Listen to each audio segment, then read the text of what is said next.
পবিত্র সৌদি আরবের জেদ্দা নগরী, যেখানে বিশ্রাম নিচ্ছেন মানবজাতির আদিমাতা হযরত হাওয়া আলাইহিস সালাম, সেই ঐতিহ্যবাহী নগরীর বুকে লোহিত সাগরের নীল ঢেউয়ের উপরে দাঁড়িয়ে আছে এক অনন্য স্থাপত্য নিদর্শন। বলছিলাম মসজিদ আর রাহমার কথা, বিশ্বের প্রথম ভাসমান মসজিদ।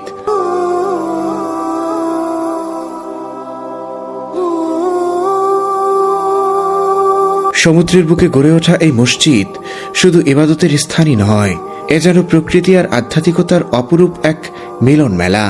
আজ আমরা খুঁজে দেখব কিভাবে নির্মিত হয়েছে এই বিস্ময়কর মসজিদ। বৈকালিক সৌন্দর্য উপভোগ করার জন্য সুন্দর একটি জায়গা এখানে গড়ে তোলা হয়েছে।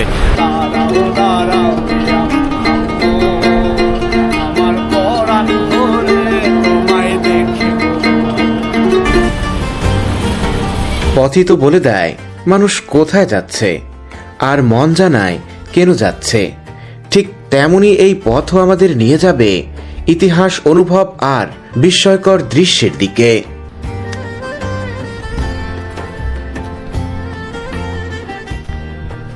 ছায়াশনিভীর পথ ধরে আজকে আমি বেরিয়ে পড়েছি পবিত্র সৌদি আরবের জেদ্দা নগরীর কিলো সারাসা নামক এলাকার পথ ধরে।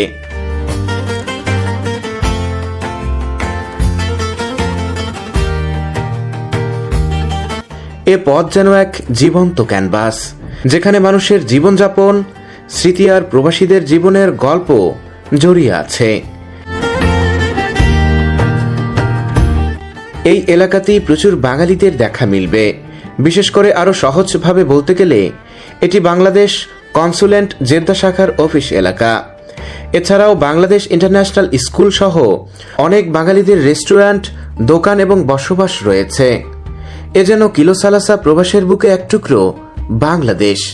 আসসালামু আলাইকুম ওয়া রাহমাতুল্লাহি ওয়া বারাকাতুহু। বন্ধুরা, আপনাদের সবাইকে শুভেচ্ছা জানাচ্ছি পৃথিবীর অন্যতম প্রাচীন শহর জেদ্দা থেকে, যার অবস্থান মক্কা নগরীর খুব সন্নিকটেই।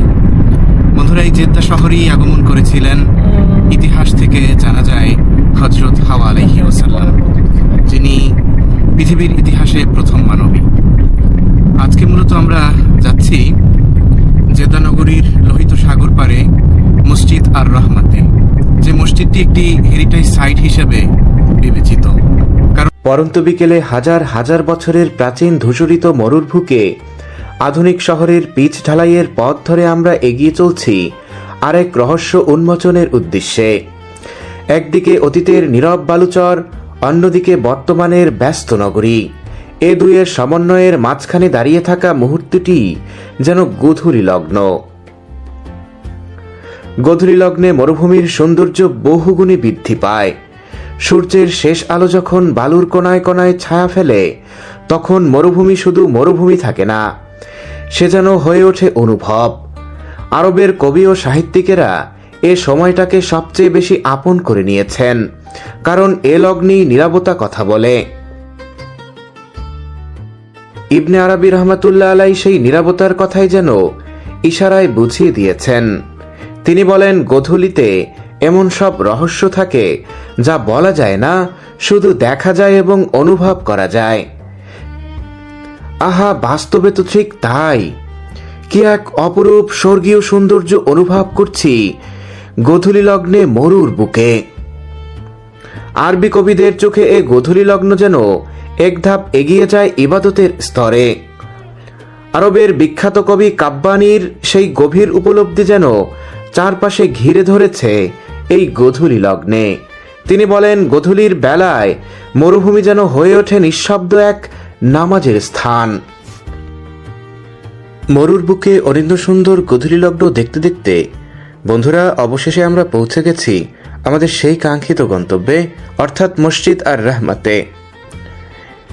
এক গোধূলি লগ্নে এই মসজিদ আর রাহমা যেন এক অন্যরকম সাজে সেজেছে।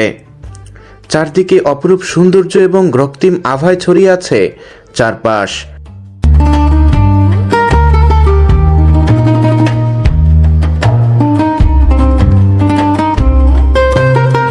বন্ধুরা, অবশেষে আমি চলে এসেছি সেই মসজিদটি দেখতে, যেটি একদম দেখতে পাচ্ছেন আমার পিছনের লোহিত সাগর, আমার পাশে লোহিত সাগর।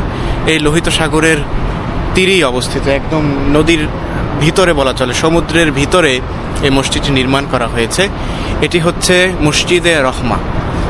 আরেকটি মসজিদ রয়েছে মসজিদে রহমান, কিন্তু এটি মসজিদে রহমান না, মসজিদে রহমা।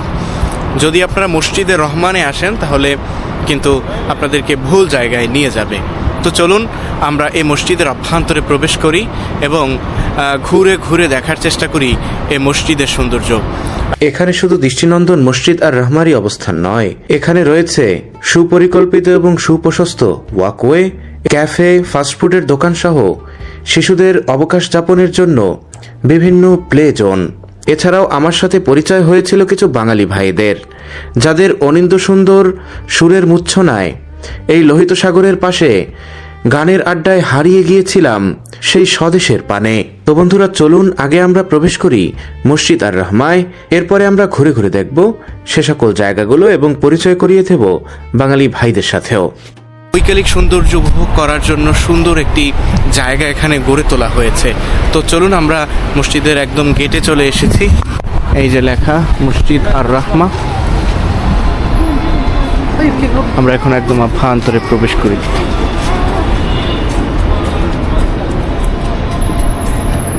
গোধূলির রঙের সাথে মিলে একাকার হয়ে গেছে সৌন্দর্য। মসজিদুর রহমার বাহিরের ভাগ যতটা সুন্দর, এর চেয়ে অভ্যন্তর ভাগ কয়েক গুণ বেশি সুন্দর। তো বন্ধুরা, চলুন একে একে ঘুরে ঘুরে দেখি মসজিদ আর রহমার সব কিছু। রেলিং যে দেওয়া হয়েছে সমুদ্রের ভিতরে, সেগুলো দেখা যাচ্ছে।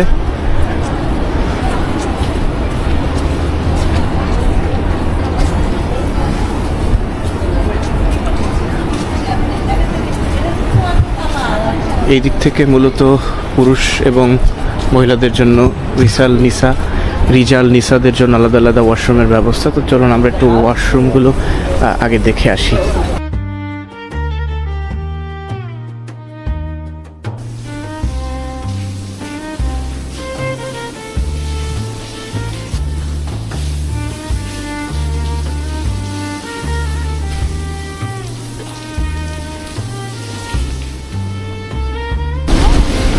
দেখুন, এখান থেকেও সমুদ্রের ঢেউ দেখা যাচ্ছে, এই যে।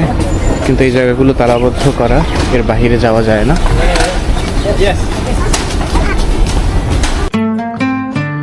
মসজিদ আর রহমা অবস্থিত পবিত্র সৌদি আরবের জেদ্দা নগরীর কর্নিশ এলাকায়, লোহিত সাগরের একেবারে তীরে।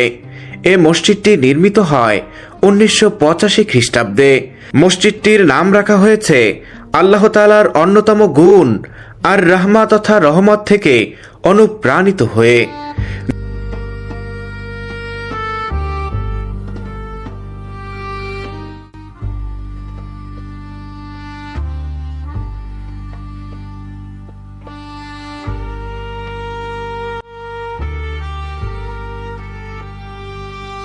জোয়ারের সময় লোহিত সাগরের পানি মসজিদের আশপাশ ঘিরে ফেলায় দূর থেকে পানির উপরে ভাসমান মনে হয়, এজন্য এটি ভাসমান মসজিদ নামেও পরিচিত।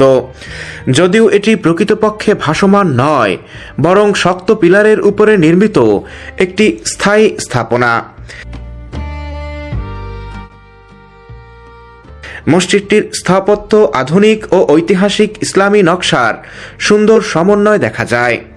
একই সাথে নারী এবং পুরুষদের জন্য রয়েছে আলাদা নামাজের ব্যবস্থা। সাদা রঙের কাঠামো, প্রধান গম্বুজ ও সুউচ্চ মিনার মসজিদটির সৌন্দর্যকে আলাদা